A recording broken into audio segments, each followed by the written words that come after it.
Baik, terima kasih.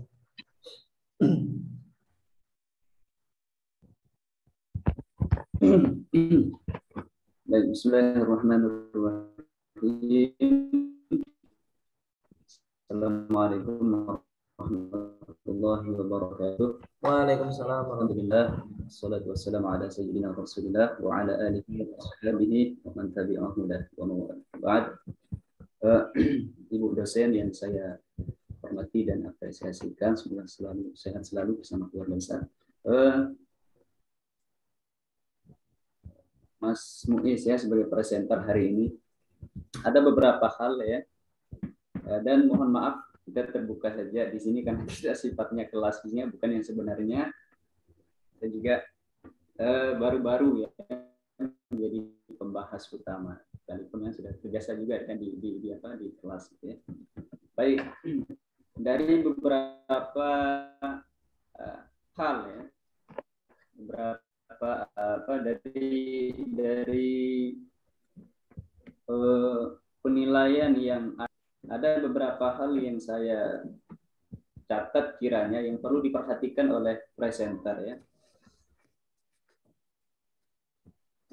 Dan nanti ini saya sampaikan hanya beberapa hal, lalu kemudian nanti kita adakan diskusi dengan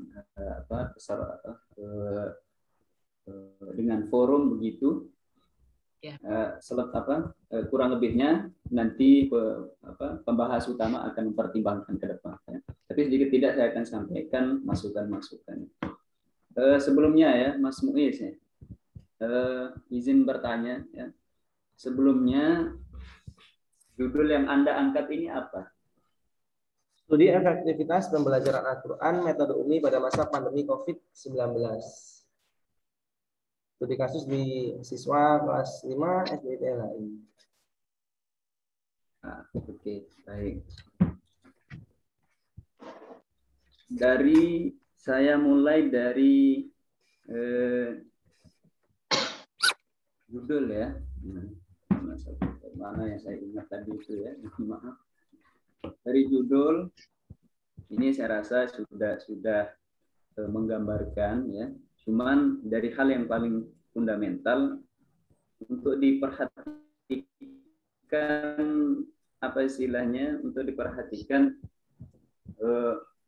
aturan penulisan ya. Yang pertama aturan penulisan. Misalkan kalimat COVID-19 ya. Ini di judul memang sudah Di judul memang sudah tercetak miring ya karena memang bahasa asing, tapi di bagian kontennya, bagian pembahasan latar belakang masalah itu belum konsisten. Jadi masih ada banyak yang tegak begitu ya. Nah, baik, dari judul ya, judul itu menggambarkan suatu penelitian. Bisa dijelaskan ya secara singkat saja, ini fokus penelitian Anda ini apa gitu? Seperti yang ada di latar belakang masalah, yaitu fokus penelitian saya untuk menganalisis pembelajaran Al-Quran yang terjadi pada masa pandemi COVID-19 ini.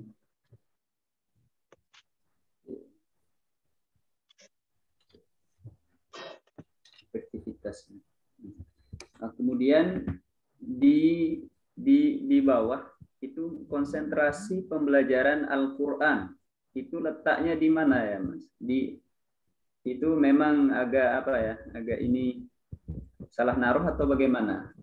Di sini saya mengacu pada buku panduan yang sudah ada di Fakultas Tarbiyah. Di situ diminta untuk menuliskan konsentrasi proposal ini, konsentrasinya nanti mau ke apa? Karena banyak konsentrasi di sebuah proposal. Begitu, Mas.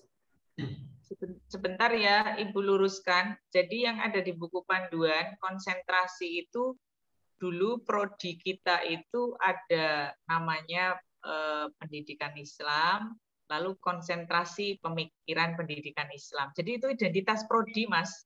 Tidak ada hubungannya dengan tesis ya. Saya hanya mengikuti di panduannya saja. Iya, jadi konsentrasi itu karena dulu ada prodi, ada konsentrasi, gitu ya. Oh, baik, Prodinya ya. pendidikan Islam, konsentrasinya pemikiran, konsentrasinya manajemen, dan seterusnya. Jadi Baik, itu ya. salah mengutip ya. Konsentrasi dihilangkan saja. Oh baik, terima kasih.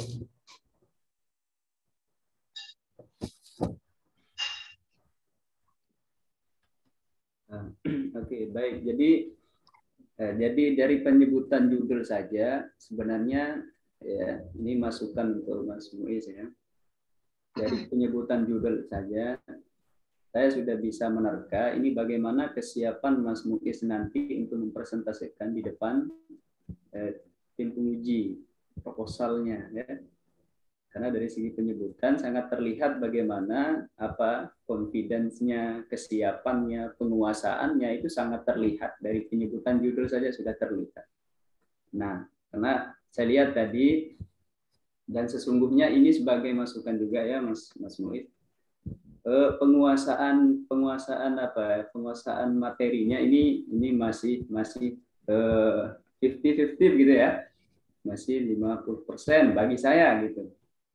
Bagi saya, jadi nanti supaya nanti lebih confidence lagi, terlihat confidence lagi dalam membahasnya nanti, itu nanti bisa nanti dikuasai betul begitu, dikuasai betul. Karena begini, karena memang kalau kita akan secara rinci ya, Mbak, karena supaya nanti tidak lebih mengefisiensi waktu, nanti kita persilakan untuk forum yang menilai ya. Karena nanti kalau habis sama saya nanti sifatnya mungkin saya pertimbangan nantilah ya biasakan kalau penguji yang agak ya demain gitu ya nanti kita ya. Jadi begitu ya. Silakan dari pembukaan nanti saya pertimbangkan di bahan penilaian ya untuk pembukaan.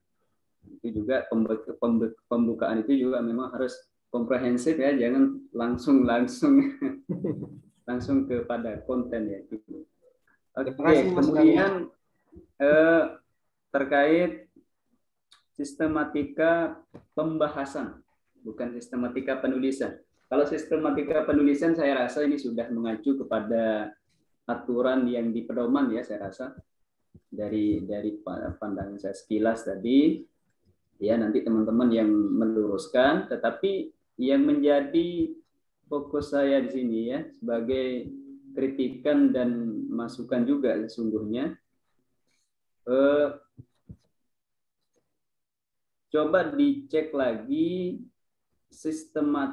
sistematika pembahasannya, karena ini secara sistematika pembahasannya ini tidak saya rasa kurang ya. Saya rasa kurang sistematis. Sebab kenapa dari paragraf pertama saja. Persepsi saya ya perspektif dari saya, mohon nanti mengawali paragraf ide itu sebisa mungkin untuk menggambarkan background ya atau latar belakang dari dari Mas Muiz begitu. Latar belakang Anda sebagai pendidik mahasiswa pendidikan itu jangan sampai dihilangkan. Ini langsung kepada proses belajar begitu. Proses belajar. Saya rasa itu yang perlu dicatat begitu ya. Nah itu nanti mohon ya di sistematika pembahasannya itu tolong disistematis ya Bera. Karena begini, berangkat dari Prof. Budin Nata ya. Beliau itu kalau masalah sistematika pembahasan itu sistematika penulisan itu nomor sekian. Tetapi yang beliau lebih lihat itu adalah bagaimana tulisan itu sistematis. Ya. Bagaimana tulisan itu sistematis. Jadi memang dia dari awal dari paragraf ide sampai kepada kesimpulan itu sistematis dan koheren, Mas. Sistematis dan koheren. Ketika Anda membicarakan proses belajar, dengan definisi Al-Quran itu koherennya di mana begitu? Koherennya di mana? Ketika Anda membahas proses belajar, lalu membahas definisi Al-Quran, lalu kemudian Anda masuk kepada metode UMI. Nah, usahakan itu semaksimal mungkin terlihat sistematis supaya nanti pembaca itu ketika membaca itu jadi berpikirnya pun sistematis begitu. Nah, itulah kenapa maka Prof. Abudin Nata itu kalau sudah sistematis ya sudah, itu adalah indikator utama dari sebuah tulisan. Baik, itu ya secara umum saja. Lalu kemudian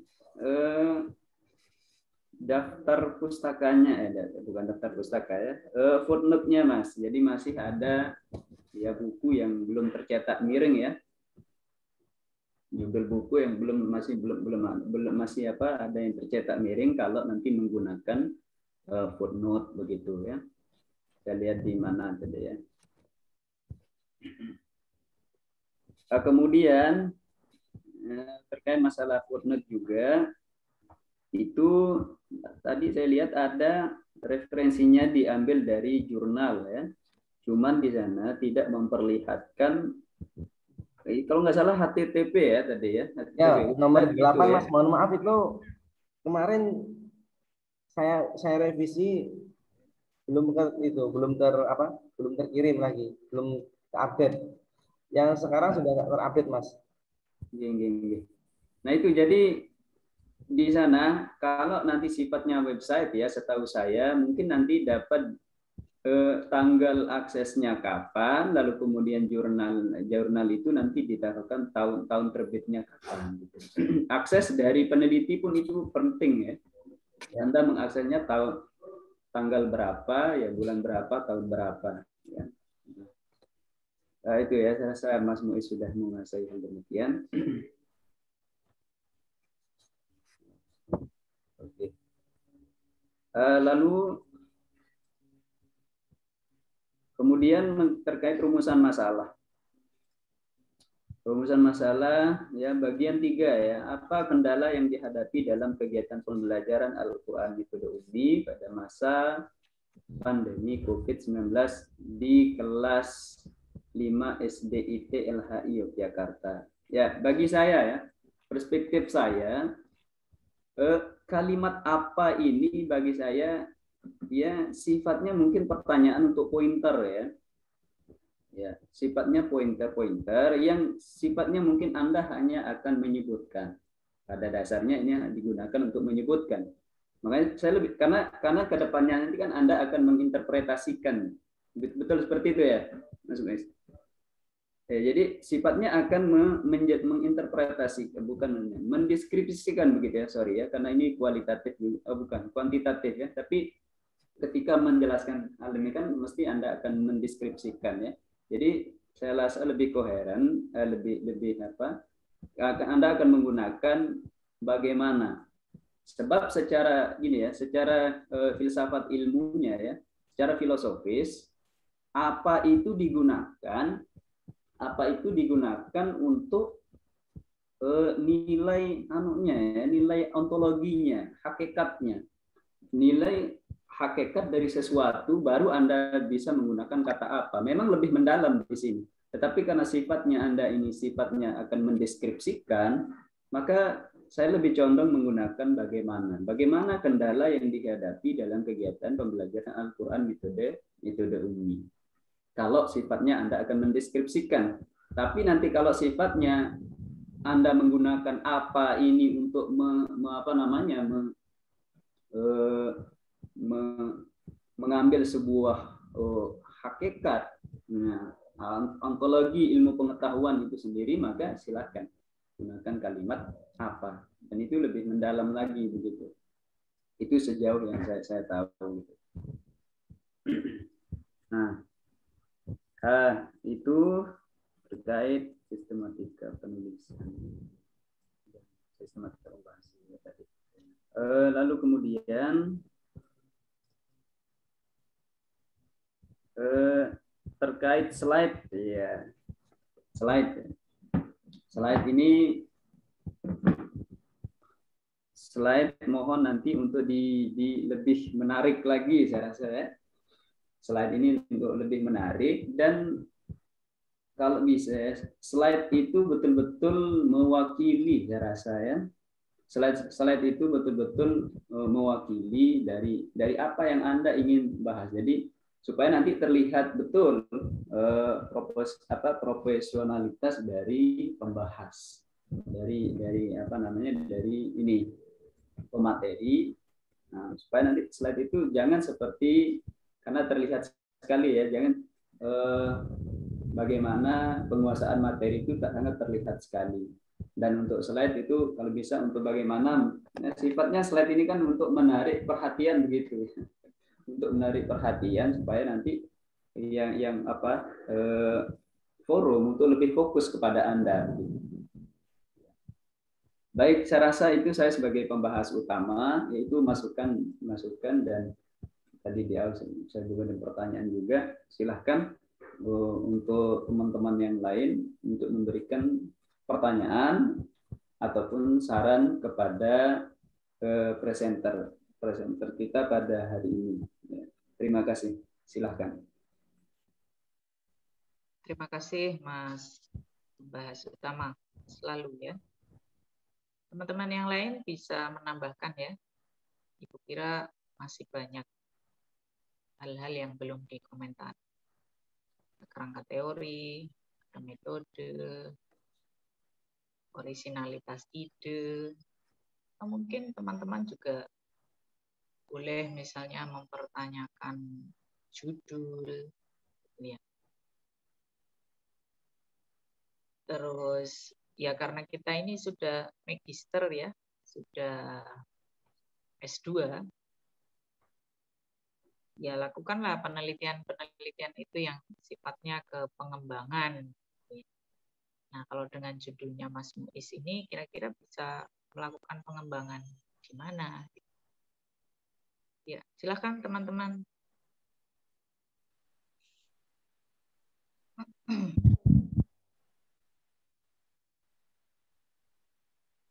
Mau menambahkan tadi dari Mas Lalu. Ya, silakan Mbak. Kalian mau bertanya untuk yang kerangka teori itu, Mas Muiz. Apakah memang cuma segitu aja atau gimana? Kan kerangka teori itu seharusnya apa sih? Membahas teori dari judul itu. Kalau di kerangka teori yang di sini saya lihat cuma efektivitasnya aja yang. Sedangkan di judul itu ada banyak variabel yang mesti dimasukkan ke kerangka teori. Ini seperti pembelajaran Al-Quran metode umumnya pada masa pandeminya itu juga. Terus untuk latar belakang mungkin bisa ditambahkan mengenai kondisi sekolahnya itu. Jadi mengapa Mas Muiz itu meneliti efektivitas pembelajaran Al-Quran tapi tidak ada alasannya, kendala-kendalanya dari sekolah itu apa, gitu. Kondisinya seperti apa. Juga ada typo-typo sedikit, walaupun sedikit tapi baca, dan juga ini ada tulisan Islam yang I-nya kecil. Mungkin saya rasa itu aja sebagai pelengkap dari yang disampaikan oleh Mas Lalu. Ya, terima kasih Mbak Ria Rizky. Sebelum dilanjut ke teman-teman yang lain, Mas Muiz diberi kesempatan untuk memberi respon, tanggapan, atau jawabannya. Tadi dari Mas Lalu banyak sekali. Lupa Ibu kok langsung. Saya memberi tanggapan ke Mas Lalu terlebih dahulu, Ibu. Iya, ya. Oh, ya. Sebelumnya terima kasih Mas Lalu telah memberikan banyak sekali masukan terkait tentang penulisan proposal saya. Tadi diantaranya itu adalah ada tentang aturan penulisan, penguasaan materi ya. Kemudian terkait tentang sistematika penulisan juga. Jadi di sini juga saya rasa yang saya rasakan di sini ya sistematika di latar belakang saya sudah memberikan sesuatu yang saya tidak bisa gitu. Yaitu terkait penulisan ya diawali dengan beberapa masukan dari dosen-dosen yang sudah saya ajak untuk berdiskusi tentang materi ini, yaitu yang pertama tentang gambaran belajar, kemudian sekolah, munculnya sekolah, kemudian terkait tentang pembelajaran Al-Quran. Karena fokus pada judul saya di sini adalah pembelajaran Al-Quran. Kemudian tentunya dalam pembelajaran Al-Quran itu kan terdapat metode-metode pembelajaran. Nah, di sini saya langsung pembelajaran Al-Quran metode UMI. Karena apa yang akan kamu bahas yaitu metode UMI ya, maka dimasukkan metode UMI. Kemudian langsunglah di sini tentang penjelasan metode belajar metode UMI pada masa pandemi itu nanti seperti apa. Jadi di sini saya tidak langsung menjelaskan latar belakang kondisi sekolah ya, mohon maaf juga karena di sini saya langsung menjelaskan tujuan penelitian saya itu nanti akan langsung ke sekolah ini.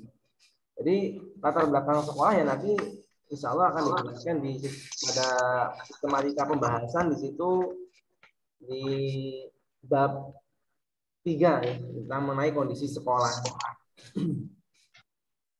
Untuk masukan dari penulis buku yang di catatan kaki ataupun footnote-nya di buku tulis miring ya terima kasih juga, nanti coba saya perbaiki dan saya cari panduannya apakah di UIN itu judul buku memang harus dicetak miring ataupun bagaimana.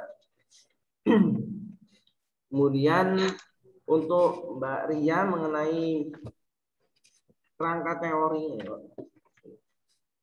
yaitu kenapa hanya efektivitas saja, karena di sini saya membahas tentang mencari apakah metode UMI itu efektif diterapkan pada masa pandemi di SD ini, apakah sudah efektif atau belum ya. Nah, teori efektivitas yang saya pakai adalah efektivitas menurut Slavin ya, yang di situ menyampaikan mengedepankan 4 hal, yaitu yang terdiri dari kualitas dalam pembelajaran, kesesuaian, kemudian motivasi belajar dan waktu. Itu saja yang bisa saya sampaikan.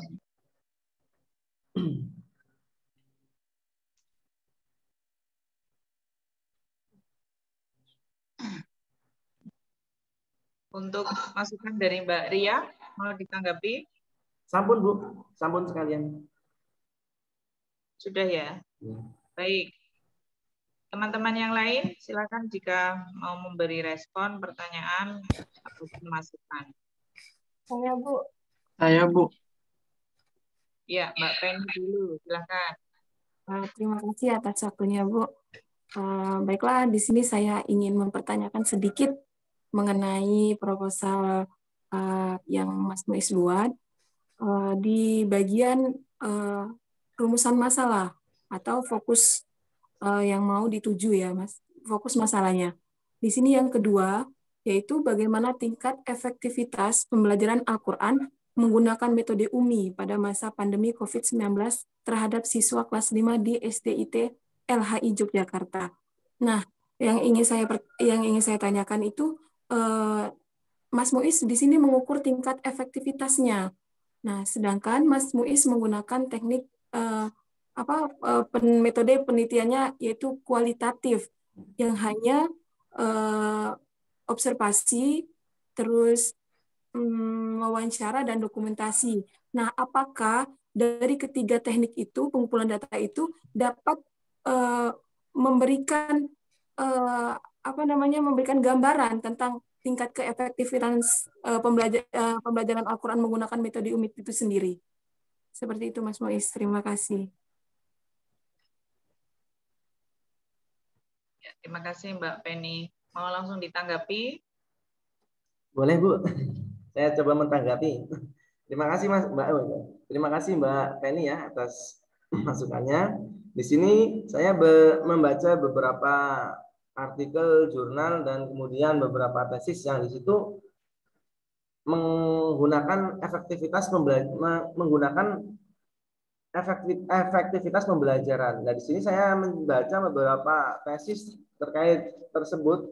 Nah, di antaranya tesis yang saya jadikan kajian pustaka di sini ada 3 tesis yang di situ menggunakan mengkaji tentang efektivitas metode, tetapi di sini dia tetap menggunakan metode kualitatif. Nah, itu kualitatif deskriptif yang saya pahami. Dan saya nanti akan mencoba mencari informasi lagi terkait tentang efektivitas ini, apakah di sini bisa memberikan hasil ataupun gambaran yang sesuai dengan yang diinginkan. Sedangkan di situ tertuju pada mengukur keefektifan metode UMI. Gitu. Ini akan coba kami cari informasi lagi terkait tentang efektivitas metode ini diterapkan masa pandemi. Terima kasih atas masukannya, Mbak. Tanya, Mas. Sama-sama, Mas Muiz. Oh ya, Bu dan Mas Muiz, saya juga ingin menanyakan sedikit terkait dengan kajian pustaka. Di sini ada beberapa kajian pustaka yang Mas Muiz tulis.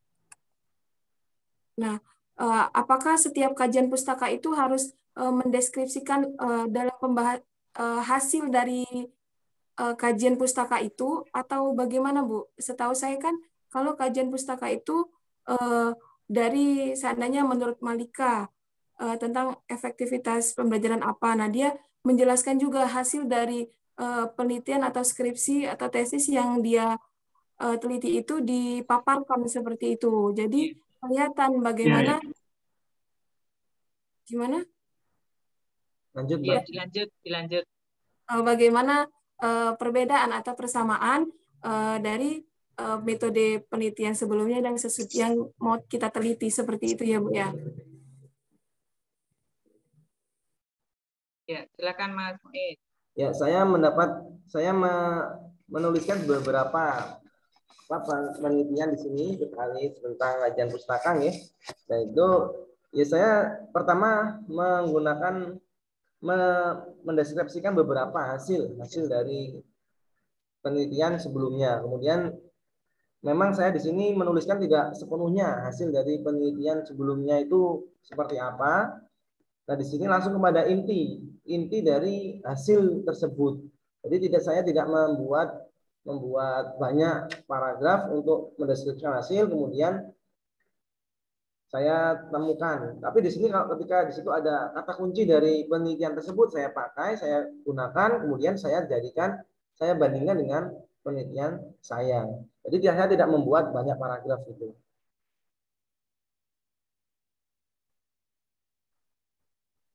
Begitu, Mbak Penny.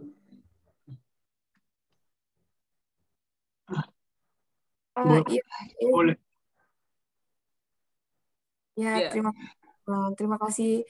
Tapi di sini lebih kayak cuman hanya judulnya saja, tapi ada sedikit lah hasil dari tesis atau jurnal yang dipakai itu dipaparkan seperti itu. Masukkan saja, Mas Muiz. Ya, baik, terima kasih, Mbak Penny. Mas Muiz, boleh saya tambahkan dari Mbak Penny?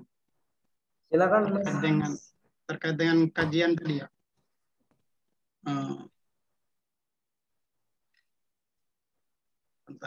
Ya, terkait dengan kajian pustaka ya, Mas Muiz. Tadi kan Bapak ini bilang itu harus menjelaskan terkait dengan misalnya kayak Malika tadi harus menjelaskan hasil dari penelitian atau hasil skripsi dari Malika tersebut. Nah, tadi kan Mas Muiz kan menanggapi itu karena melihat dari contoh tesis sebelumnya atau tesis yang lain gitu kan hanya satu paragraf ya, tadi Mas Muiz bilang ya.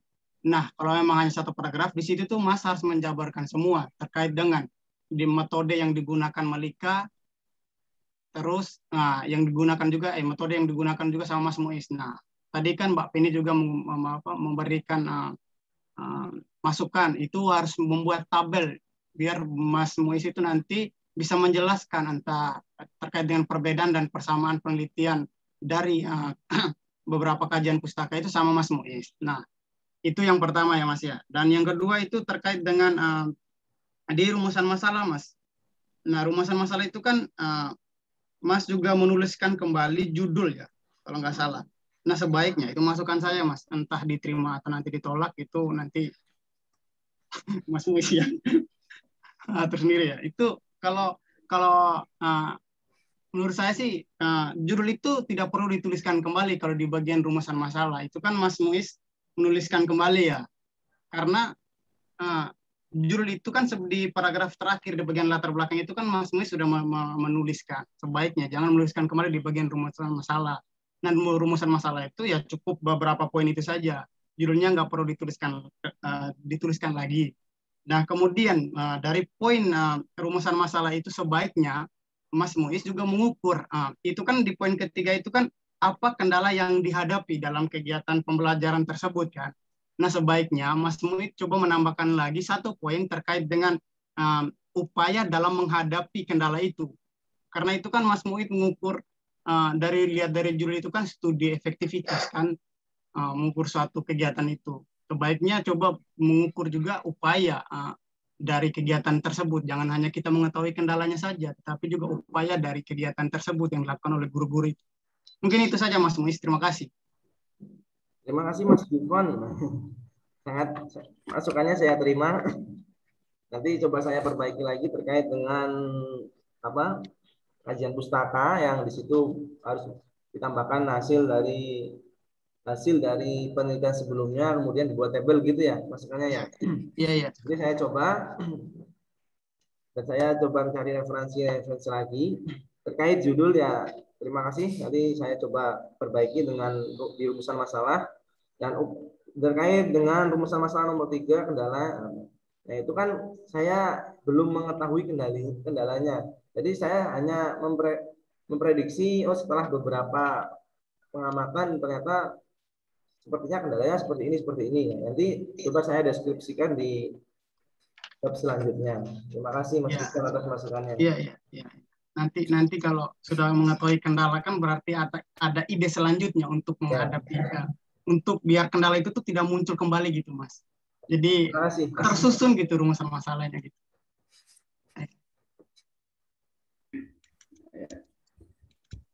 Bertanya Mas, boleh nggak? Silakan.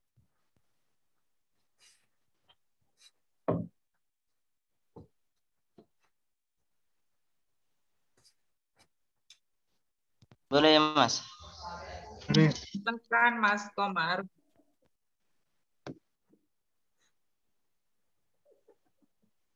Itu nggak dengar kok orangnya itu. Silakan. Ya Bu. Ya. Yang saya ingin tanyakan di sini adalah apakah ini metode UMI ini apakah bisa digunakan pada semua anak atau tidak? Dalam artian nanti adakah nanti anak yang bisu atau yang bahasa kelompoknya itu adalah paku lah istilahnya. Apakah metode UMI ini bisa digunakan pada anak tersebut? Nah, intinya pertanyaan saya di sini adalah apakah semua anak atau metode ini bisa digunakan pada anak? Itu aja Mas. Terima kasih. Terima kasih. Mungkin langsung saya tanggapi Ibu terkait metode UMI ini bisa digunakan di semua anak atau tidak. Nah, itu saran saya mungkin bisa menjadi proposal penelitian dari Mas Komarudin nantinya. Mungkin bisa dilakukan penelitian tersendiri karena di sini saya meneliti di sekolah yang di situ sudah menerapkan. Nah, mungkin kalau Mas Komarudin ingin mengetahui ini bisa digunakan atau tidak, mungkin bisa dijadikan penelitian Mas Komarudin. Terima kasih, itu saja. Artinya nanti ada di sebuah sekolah itu mungkin nanti di sekolah emas tempat penelitian mungkin ada orang bisu kan, mungkin itu bukannya untuk menjas tidak. Nah itu nanti kan mungkin membutuhkan beberapa metode untuk digunakan untuk mengajar kepada anak tersebut itu. Kalau anak-anak yang di situ mempunyai disabilitas itu otomatis nanti bisa langsung ke sekolah yang di situ disabel Mas. Jadi otomatis orang tuanya juga mengarahkan anak tersebut untuk disekolahkan ke sekolah yang di situ disabilitas. Jadi mungkin nantinya di sekolah yang ini saya belum tahu ya ada orang yang mengalami kendala dalam berbicara atau tidak, saya belum tahu. Kalau sejauh saya itu ya semuanya normal berjalan. Begitu, Mas. Bukannya itu saja juga, Mas. Kan nanti juga ada orang yang kurang pendengaran juga kan. Nanti metode ini saya rasa tidak bisa digunakan boleh dalam saya tanggapi? mengajarkan kepada anak, tidak bisa. Dan artian bisa dikatakan anak yang kurang fisik. Boleh saya tanggapi, Mas? Silakan, Mas Gubernur. Itulah, Mas. Gini loh, Mas Komar, coba kita fokus kepada judul yang sama. Kita fokus sama judul yang Abang Muiz angkat ya, Mas Komar ya. Untuk kita mau meneliti apakah metode ini nanti digunakan sama disabel atau enggak, mungkin itu di luar dari judul ini. Tetapi kan kita sudah tahu nih lokasi yang diteliti sama Mas Muiz kan di sekolah ini, dan fenomena yang terjadi kita sudah tahu. Kondisi peserta didik kita sudah tahu. Tetapi kalau tadi terkait dengan pertanyaannya Mas Komar, apakah metode ini digunakan sama disabel atau tidak, itu mungkin setelah penelitian ini mungkin ada judul yang lain yang mungkin meneliti terkait dengan peserta didik yang mungkin disabel seperti itu, Mas. Coba kita fokus pada judulnya saja dulu. Baik, Mas Gofar diangkatnya. Jadi inti konklusi dari pertanyaan Mas Komar ya. Jadi beda konsep ya. Beda konsep. Metode UMI ini digunakan dalam satu lembaga dengan metode studi efektivitas bagi penyandang anak-anak disabel ya. Disabilitas itu konsepnya berbeda. Jadi sehingga Mas Muiz memberikan arahan, memberikan tanggapan seperti itu. Ya. Ya, terima kasih. Saya rasa begitu ya, hanya konsep yang berbeda sehingga ditanggapi seperti itu. Mungkin nanti Mas Komar yang meneliti itu kan. Ya. Kasih kalau gitu. Berarti silakan Mas Komar meneliti.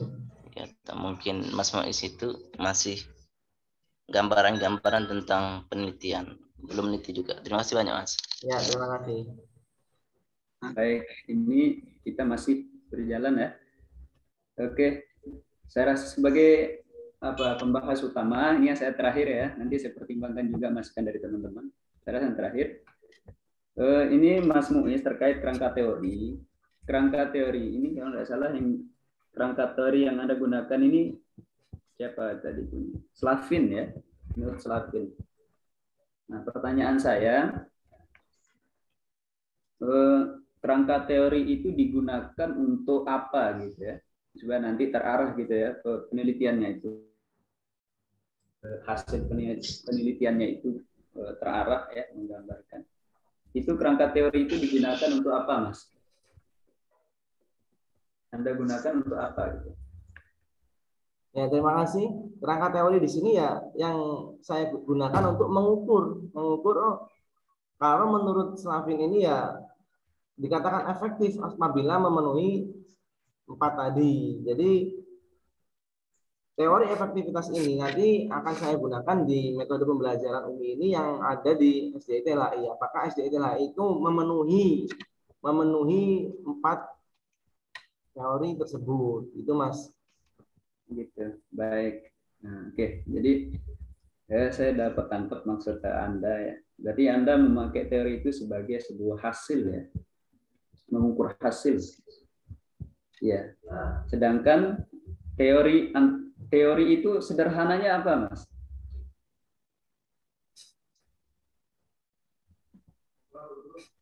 Teori ya untuk menyatakan bahwa di situ pembelajaran itu dikatakan efektif atau tidak. Ya itu kan ada acuannya, Mas. Jadi yang mengatakan efektif itu menurut siapa? Acuannya apa itu? Teorinya siapa? Oke, baik. Nah, ini kan teori banyak ya, Mas. Ini masukan sih, silakan Anda welcome ataupun bagaimana silakan. Ini teori itu sederhananya adalah lawan dari fakta, Mas. Teori itu sederhananya adalah lawan dari fakta. Sehingga teori itu saya rasa itu tidak pure untuk dijadikan landasan untuk menentukan hasil.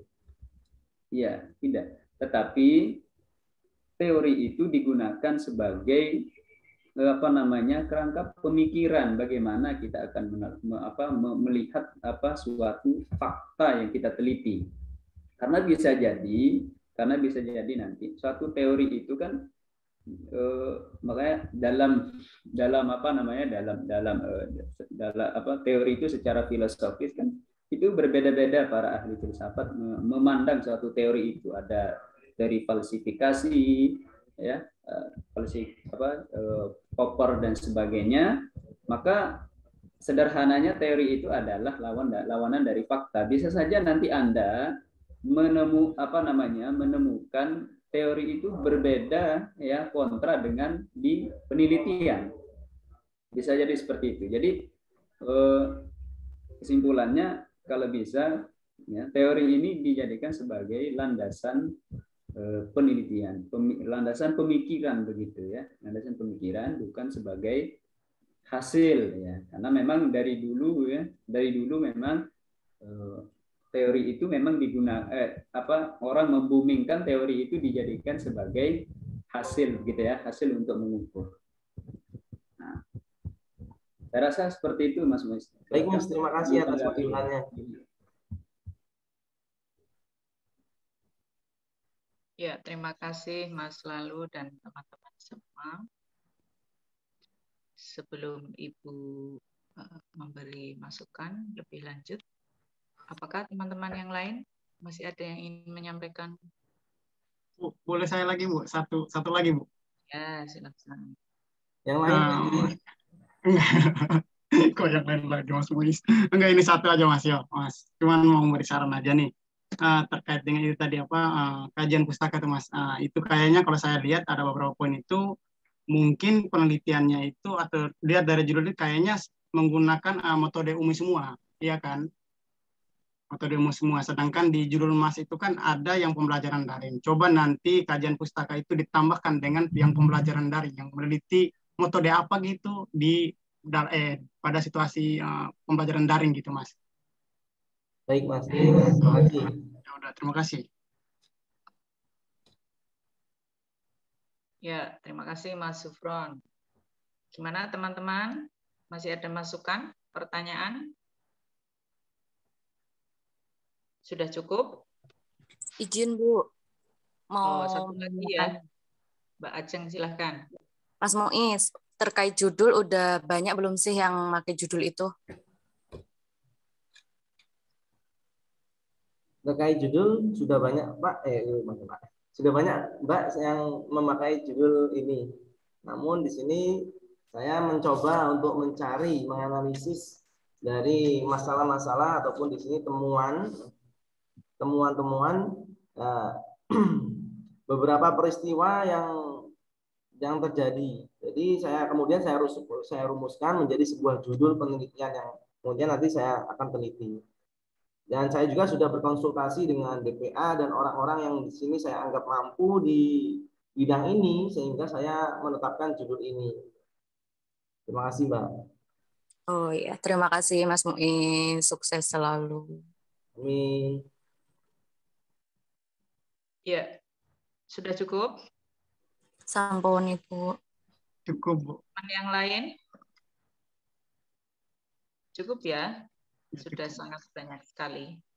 Meskipun kalau diteruskan nggak akan ada habisnya ini. Baik, terima kasih pada pembahas utama dan juga teman-teman semua yang sudah memberi masukan, pertanyaan maupun kritik untuk proposal tesis Saudara Abdul Muiz. Ibu sekarang ingin tanya, Mas Muiz, judul ini sudah di-ACC oleh Kaprodi? Alhamdulillah sudah, Bu. Mas Muiz mengajukan berapa judul? Saya mengajukan 3 judul. 2 judul. Teman-teman semua yang akan presentasi, ya tolong Ibu dikirim ACC dari Kaprodi ya. Ini, Bu. Oke. Ya. Baik, judul ini sudah di ACC. Cuma tantangannya Mas Muiz itu ini Mas, seperti tadi yang ditanyakan teman-teman ya. Nanti juga kalau kita mengacu pada lembar penilaian itu kan ada orisinalitas ide, ya. Dan Mas Muiz sudah tahu studi tentang efektivitas pembelajaran Al-Quran, metode UMI di sekolah itu sudah sangat banyak, ya. Sudah sangat banyak. Pentingnya kita melakukan survei literatur atau tadi masukan dari teman-teman ya, dalam kajian pustaka kita itu harus menampilkan hasil temuan penelitian terdahulu. Supaya apa? Supaya seperti yang tadi Mas Muiz bilang itu tidak tumpang tindih. Iya, jadi yang sudah diteliti orang itu nggak perlu kita teliti lagi. Ya, yang sudah diteliti orang nggak perlu kita teliti lagi. Meskipun itu di sekolahan yang pasti ya kecenderungannya akan sama. Nah, dari ASN Muiz harus mampu mengembangkan ya. Karena ketemu penguji juga belum tentu judul ini bisa seperti ini gitu ya. Karena pasti akan ada masukan-masukan. Kalau hanya melihat judul studi efektivitas pembelajaran Al-Quran metode UMI pada masa pandemi COVID-19, ini judulnya masih skripsi banget, Mas Muiz. Ya, Mas Muiz bisa menambahkan, misalnya studi efektivitas pembelajaran ini berguna untuk apa sih? Atau implikasi dari studi efektivitas ini apa? Apakah meningkatkan hasil belajar siswa? Apakah meningkatkan kemampuan baca Al-Quran siswa? Apakah meningkatkan motivasi siswa dalam mempelajari Al-Quran dan seterusnya? Nah, mungkin bisa ditambah variabel-variabel itu untuk kemudian Mas Muiz itu bisa memposisikan penelitian ini betul-betul berbeda dengan penelitian terdahulu. Ya. Jadi betul-betul berbeda dengan penelitian terdahulu. Apalagi ini tesis. Kalau hanya bagaimana studi efektivitas pembelajarannya? Ya, ini masih kalau melihat judulnya dan juga melihat apa yang sudah dituangkan Mas Muiz di proposal itu masih terasa banget itu skripsinya, gitu ya. Ya enggak apa-apa, ini kan baru usulan ya. Nanti setelah ini harus ada revisi perbaikan. Oke, jadi nanti silahkan Mas Muiz. Kan sudah ada penelitian-penelitian terdahulu, misalnya Malika itu ngomong tentang apa. Terus di situ misalnya ada hambatan, ada kendala. Kendalanya apa? Nah, Mas Muiz bisa berangkat dari situ. Kendala yang dihadapi oleh penelitian-penelitian terdahulu apa? Nah, kita kembangkan penelitian itu, lalu kita cari solusinya seperti apa.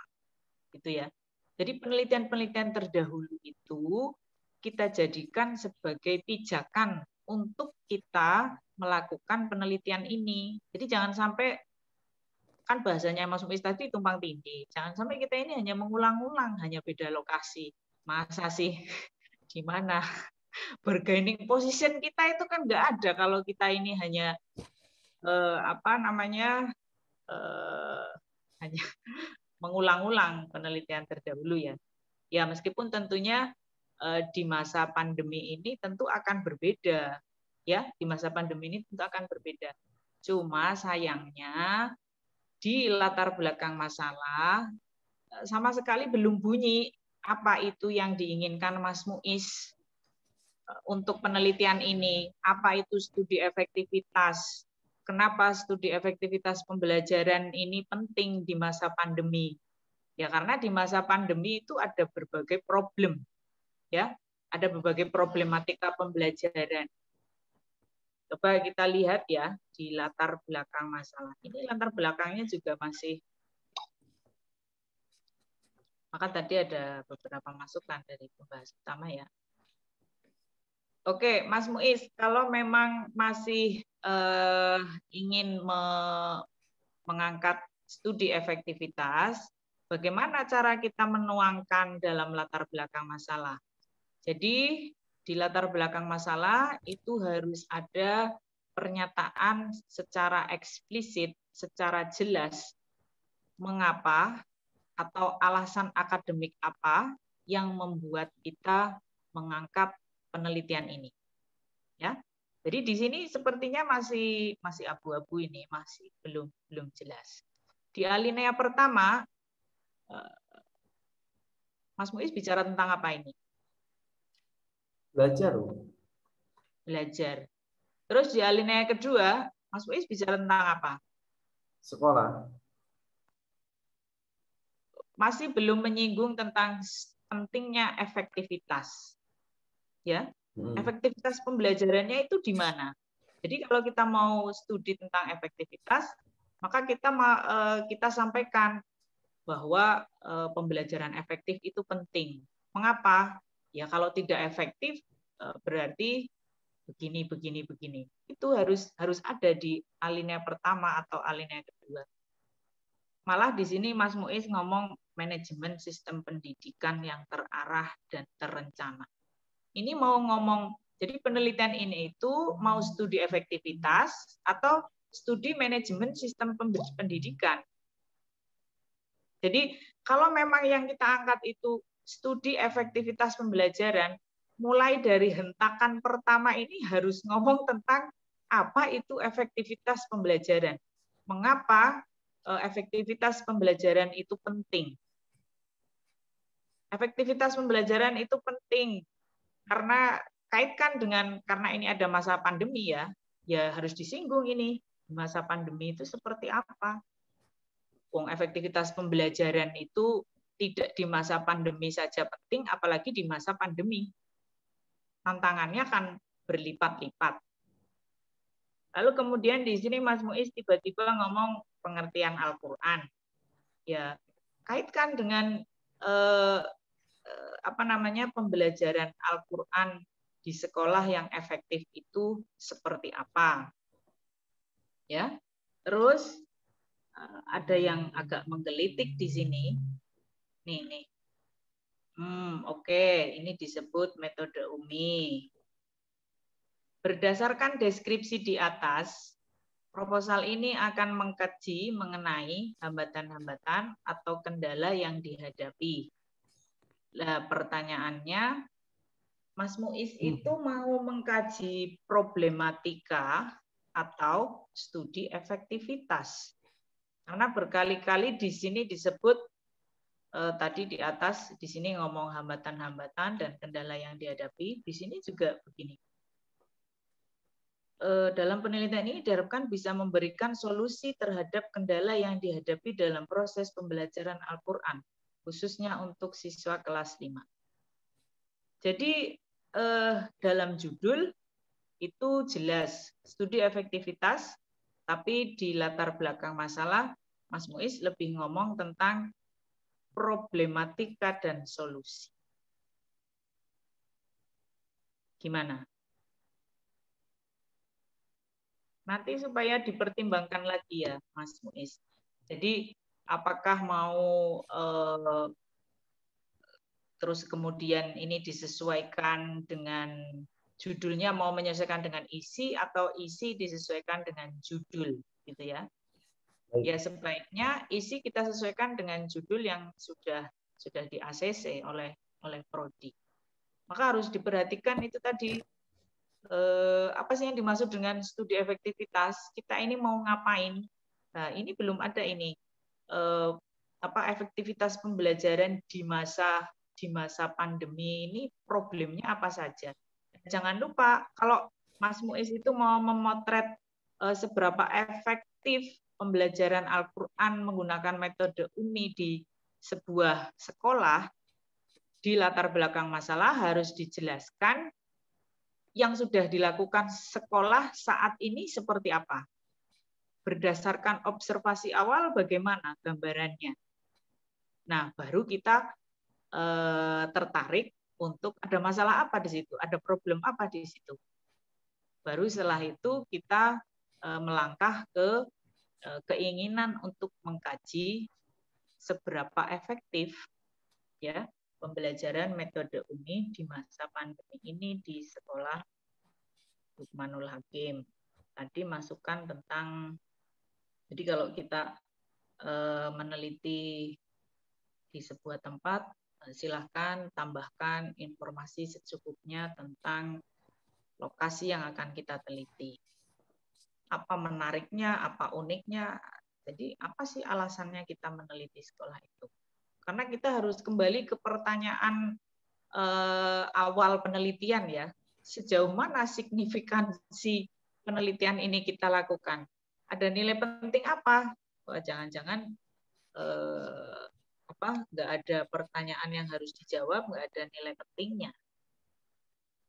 Nah, nanti juga akan berimbas pada bunyi di rumusan masalahnya seperti apa. Ya, Mas Muiz. Tadi masukan tentang bagaimana mengulang-ulang judul itu tidak diperlukan.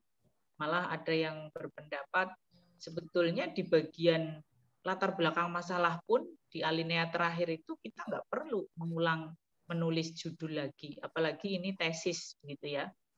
Yang seperti itu tuh skripsi banget. Tinggal saja disampaikan berdasarkan pemaparan di atas, peneliti tertarik untuk menggali, untuk mengkaji problematika atau proses pembelajaran ini secara lebih lanjut. Peneliti akan begini. Ya, sebetulnya ini sudah bagus yang dilakukan oleh Mas Muiz ini ya. Tinggal judulnya dihilangkan dan narasinya ini disesuaikan dengan judul, gitu ya. Narasinya disesuaikan dengan judul. Oke, tujuan dan kegunaan nanti disesuaikan. Lalu kajian pustaka, ya.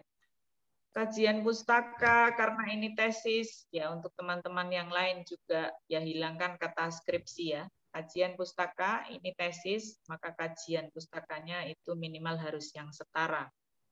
Tesis, disertasi atau boleh jurnal-jurnal. Jurnal pun sebetulnya jurnal yang bagus itu ya Sinta 2. Tapi kalau zaman sekarang Sinta 2 sudah berbahasa Inggris semua ya. Ya bolehlah Sinta 3. Artinya kalau Sintanya itu 4, 5, 6 itu ya dipertanyakan kualitasnya. Ya. Nah, jadi di kajian pustaka ini silakan Mas Muiz nanti mencari ide, mencari apa ya. Jadi yang sudah dilakukan orang itu kemudian kita lanjutkan. Ya, bukan terus kita mengulang lagi apa yang sudah mereka lakukan. Pentingnya kita menjelaskan hasil penelitian terdahulu itu seperti itu ya. Jadi penelitian terdahulu dia sudah melakukan apa? Poin-poin yang dihasilkan apa? Lalu kita mau apa? Nah, itu kan namanya positioning. Mereka sudah melakukan apa? Kita mau apa? Itu namanya kita memposisikan penelitian kita. Di sini kesempatan bagi kita untuk menyatakan state of the art dari penelitian kita. Kebaruan penelitian kita itu apa sih? Kalau nggak ada yang baru itu kan orang juga segan ya apa? Gimana malas membaca hasil penelitian kita itu. Kan kalau bisa kita melakukan sesuatu yang orang tertarik untuk membacanya dan syukur-syukur itu membawa manfaat untuk orang lain atau pihak lain. Berikutnya kerangka teori. Ya, tadi sudah ada banyak masukan tentang kerangka teori. Untuk teman-teman semua ya, kerangka teori itu konsep yang itu kita gunakan sebagai landasan untuk kita memotret fokus penelitian kita. Kalau Mas Muiz ngomong tentang efektivitas pembelajaran Al-Quran di masa pandemi, maka harus dicantumkan teori-teori pembelajaran tentang bagaimana efektivitas pembelajaran, bagaimana itu pembelajaran Al-Quran. Ya, pembelajaran Al-Quran itu kan kalau ulama-ulama ahli Al-Quran itu beliau nggak mau memberi ijazah itu online ya.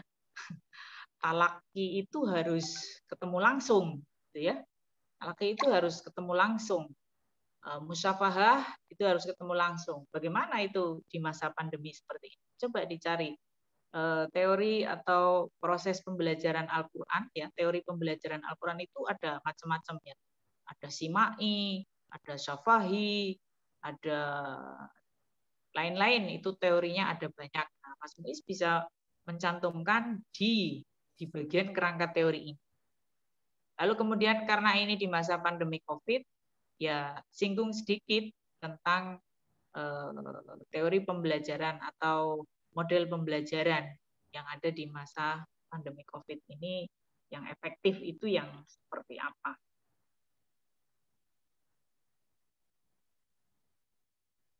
Dan juga metode umminya itu harus diulas lebih lanjut. Itu nanti di bab 2 ya, ketika proposal ini sudah berubah menjadi tesis ya. Nanti di bab 2 kajian teori itu harus mendalam. Oke, tentang metode sudah cukup. Berikutnya ya, yang sistematika ini nanti silakan mengikuti. Baik, Ibu kira itu tambahan untuk proposal Saudara Abdul Muiz. Terima kasih Bu atas saran dan masukannya. Nanti coba saya perbaiki, semoga bisa lebih baik lagi. Iyalah, orang sudah diseminarkan, sudah banyak masukan-masukan. Ya, Ibu memberi apresiasi. Izin bertanya, Bu. Mana? Izin bertanya. Pemateri dilarang udah bertanya. Untuk kan setelah proposal tesis ini disempurnakan, nanti saya revisi saya coba perbaiki berdasarkan masukan-masukan dan dari teman-teman tadi dan masukan dari Ibu. Nah, untuk melanjutkan ke tahap selanjutnya itu kan harus ke Pak Mahmud gitu,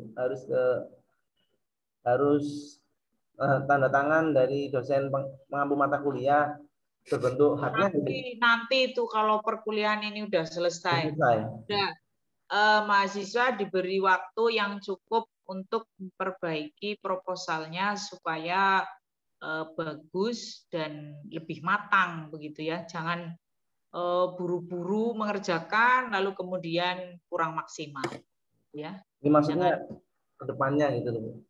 Ya. Jadi besok kalau sudah direvisi dan Ibu sudah ACC, nanti Ibu kasih tanda tangan ACC, nah baru setelah itu minta pembimbing tesis. Nanti kalau perkuliahan ini sudah selesai. Ya. Yang jelas itu tadi masukan-masukannya silahkan dipertimbangkan dan tentu harus banyak membaca hasil penelitian terdahulu, gitu ya. Ibu kira kalau untuk metode penelitian nanti ya teman-teman sudah familiar ya. Nanti tinggal yang penting itu di latar belakang masalah, kerangka teori, ya. Yang paling sulit itu latar belakang masalah sebetulnya ya. Nanti coba saya sesuaikan dengan judul lagi, Bu. Iya, dan kalau bisa kamu tambahkan satu variabel lagi lah, Mas. Itu untuk efektivitasnya itu berdampak untuk apa gitu ya. Jadi jangan hanya itu kan seperti pemaparan saja, sangat skripsi sekali. Sangat skripsi sekali. Begitu ya, Mas Muiz. Baik, teman-teman semua yang berbahagia, Ibu kira cukup ya untuk seminar proposal hari ini. Untuk minggu depan siapa, Bu? Ya ditentukan toh. Siapa teman-teman? Kalau ini presenter pertama ya Ibu mengucapkan terima kasih dan Ibu mengapresiasi. Ya meskipun sebetulnya yang dibuat Mas Muiz ini masih perlu perbaikan dan itu banyak yang harus diperbaiki ya. Tapi Mas Muiz ini sudah berjasa karena dia menjadi the first presenter gitu ya. Luar biasa. Iya luar biasa. Dan Ibu kira teman-teman semua bisa memanfaatkan mata kuliah ini untuk mengupgrade, memperbaiki kemampuan teman-teman semua dalam menyusun sebuah proposal penelitian. Ya. Karena ini tidak hanya berguna untuk tugas akhir saja ya. Kelak sebagai calon dosen ya teman-teman harus bisa meneliti, bisa melakukan pengabdian dengan menyusun proposal-proposal seperti ini. Jadi tidak ada ruginya belajar tentang bagaimana membuat proposal yang baik ya. Ibu kira itu untuk seminar proposal tesis pagi hari ini. Nanti pembahas utama, masukan-masukannya itu dimasukkan ke dalam form yang kemarin Ibu kirim BAG ya. Nanti silahkan di-upload kalau sudah selesai. Itu nggak ada batas waktunya, tapi ya idealnya seminarnya hari ini ya di-upload hari ini. Begitu Mas Lalu ya. Terima kasih sudah bersedia menjadi pembahas utama. Terima kasih Mas Lalu. Ya, kita akhiri seminar proposal pagi hari ini dengan sama-sama membaca hamdalah.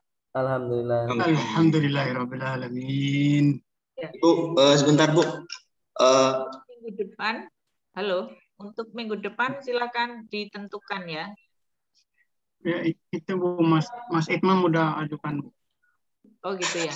Ya. Ini Bu. Enggak Bu, kata siapa? Ini minggu depan. Belum Bu. Ini bukannya kan semisal tadi kata Ibu yang seminar itu mereka yang sudah menjadi pembahas. Kalau gitu mungkin kalau bisa setiap contohnya ini Mas Muiz tadi pembahasnya Mas Lalu mungkin besok Mas Lalu seperti itu mungkin urutannya atau bagaimana? Ya karena ini tadi pertama ya belum ada yang siap menjadi pembahas, akhirnya Mas Lalu dipaksa menjadi pembahas. Tapi kalau Mas Lalu belum siap proposalnya ya enggak apa-apa, enggak harus besok. Ini Bu kemarin kesepakatan dari kelas. Mbak Yunita besok. Jadi besok Mbak Yunita, mungkin pembahasnya bisa Mas Muiz ya.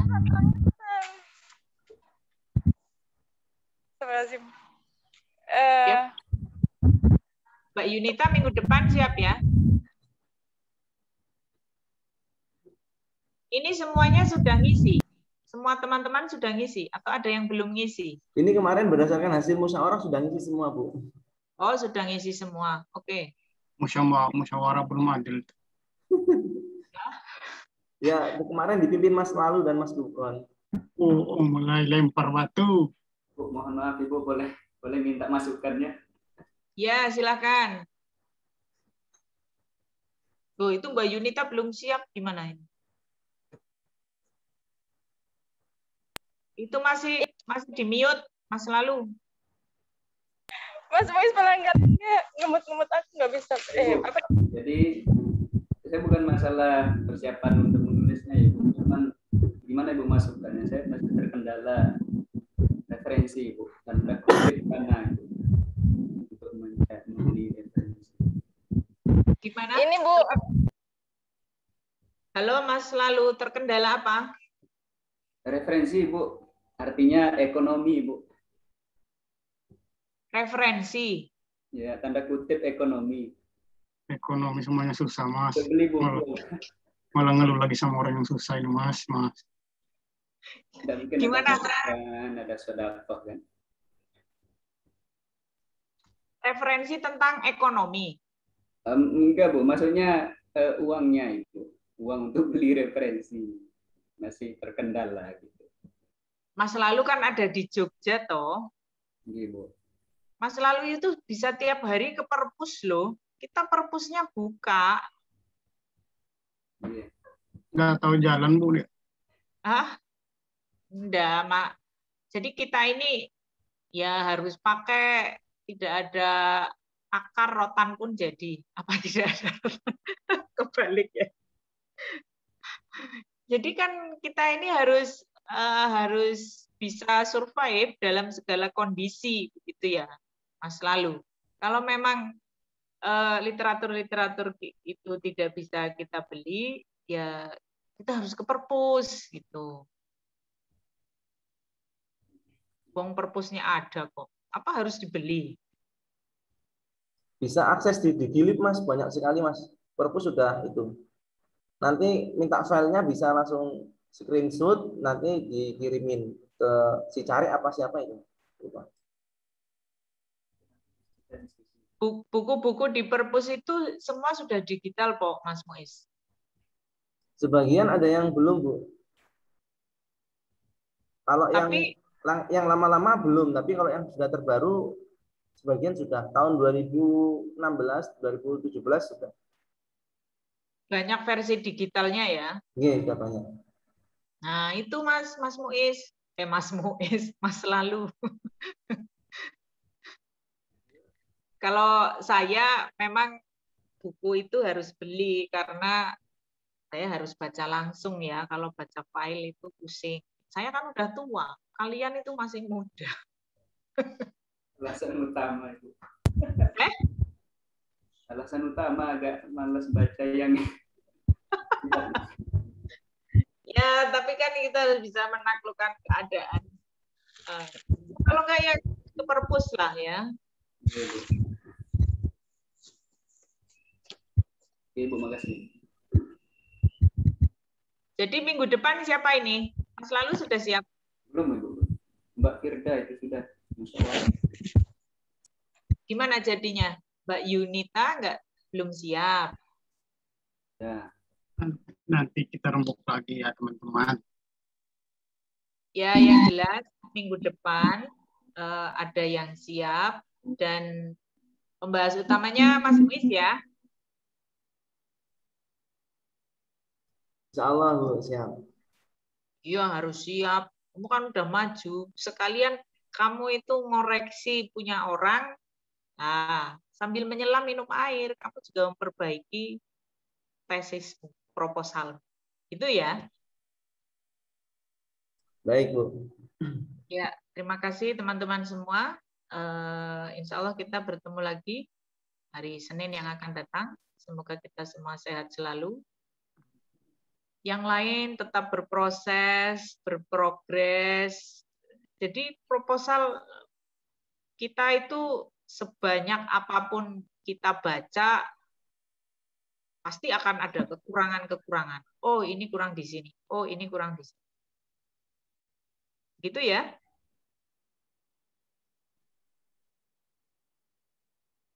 Baik, Ibu kira cukup ya untuk pertemuan hari ini. Akhirul kalam. Wassalamualaikum warahmatullahi wabarakatuh.